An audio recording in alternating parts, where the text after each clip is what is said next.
Imaginez, vous êtes au travail, une tâche simple à faire, une routine. Vous vous dites que ça prendra 10 minutes, pas plus. La machine est à l'arrêt, le voyant est éteint, aucun bruit, tout semble parfaitement sécuritaire. Mais ce que vous ne voyez pas, c'est cette vanne encore ouverte, ce câble encore sous tension, cette énergie, silencieuse mais prête à se libérer. Et là, en une fraction de seconde, tout peut basculer. Un vérin se déclenche, une pièce tombe, un moteur repart, et vous êtes au mauvais endroit, au mauvais moment. Aujourd'hui, dans SST en bref, on s'attaque à un sujet aussi essentiel que trop souvent négligé, le cadenassage. Pourquoi cadenasser ? Le cadenassage a un objectif très clair, atteindre le zéro énergie. Cela signifie neutraliser toutes les sources d'énergie qui pourraient redémarrer une machine ou provoquer un mouvement pendant une intervention. Ce qu'on veut éviter, ce sont les redémarrages accidentels. Une erreur de communication, un oubli, une pression résiduelle, et la machine peut repartir alors qu'un travailleur y est encore engagé. C'est ce type de scénario que le cadenassage permet de prévenir. Cadenassage, définition et principe. Concrètement, le cadenassage est une méthode de verrouillage physique. Elle consiste à installer un cadenas à clé unique sur un dispositif de contrôle d'énergie, disjoncteur, vanne, interrupteur, afin de le maintenir dans une position sécuritaire. Chaque cadenas est personnel, identifié, et ne peut être retiré que par celui qui l'a posé. C'est un principe fondamental. Un cadenas égale une vie.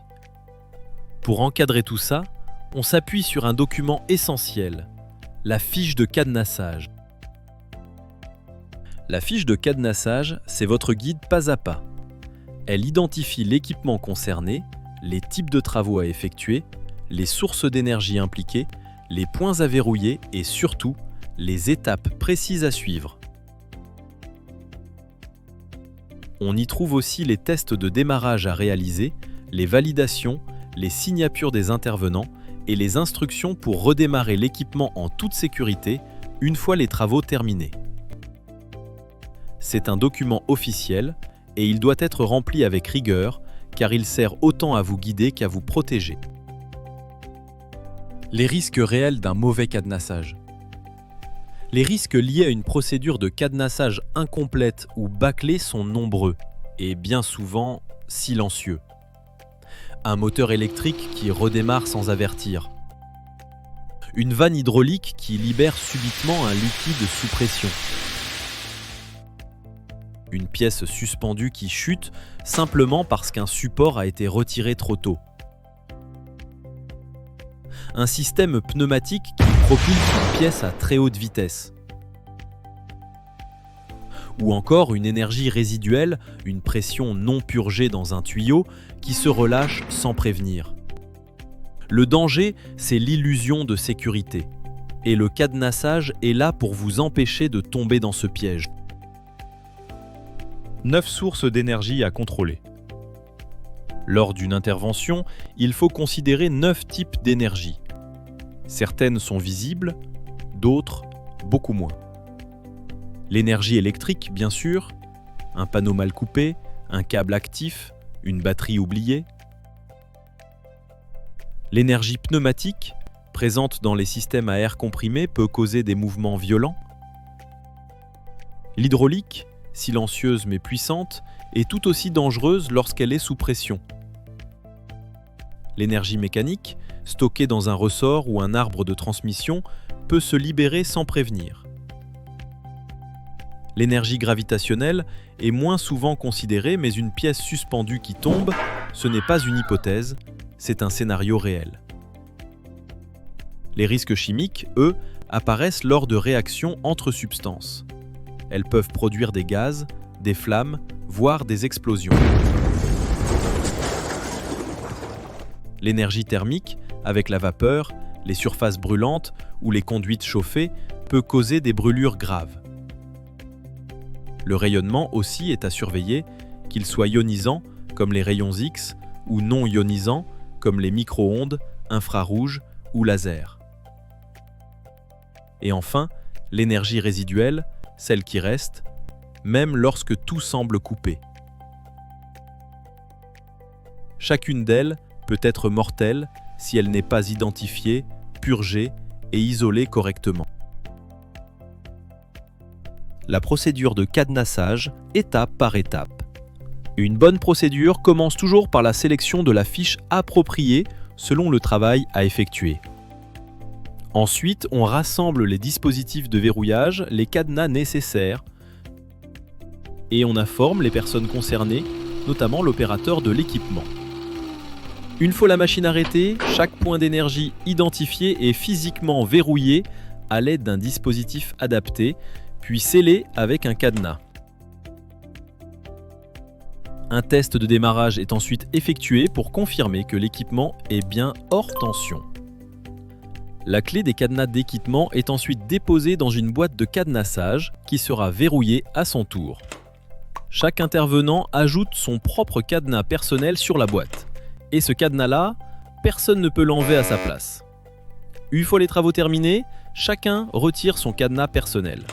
Et seulement lorsqu'il n'en reste plus aucun, la clé peut être récupérée, les équipements déverrouillés et l'équipement redémarré en toute sécurité. Les différents types de cadenas. Tous les cadenas n'ont pas la même fonction. Le cadenas personnel est celui que chaque travailleur utilise pour signaler sa présence. Il est unique, non partageable et gravé au nom de l'intervenant. Le cadenas d'équipement, lui, sert à verrouiller directement les dispositifs de contrôle. Il est souvent manipulé par la personne responsable de la mise à l'arrêt. Les cadenas départementaux permettent à un groupe ou à un métier spécifique de contrôler l'accès aux clés dans un cadre supervisé.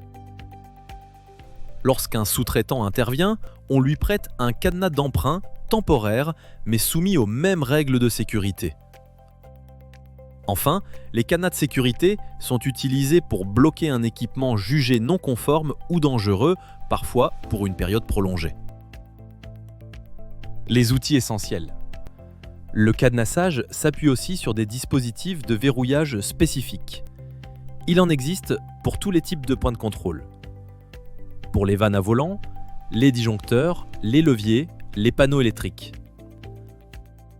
On retrouve également des étiquettes permettant d'identifier les personnes sur place et des boîtes de cadenassage pour centraliser la clé maîtresse. Enfin, on s'appuie souvent sur des repères visuels pour valider que l'énergie est bien maîtrisée. Un manomètre à zéro, un fusible retiré, un témoin lumineux éteint ou un arbre de transmission désaccouplé sont autant d'indices que l'isolement a bien été effectué. Et dans certains cas, on utilise un bouton poussoir pour tester le non-fonctionnement d'un équipement avant de commencer les travaux.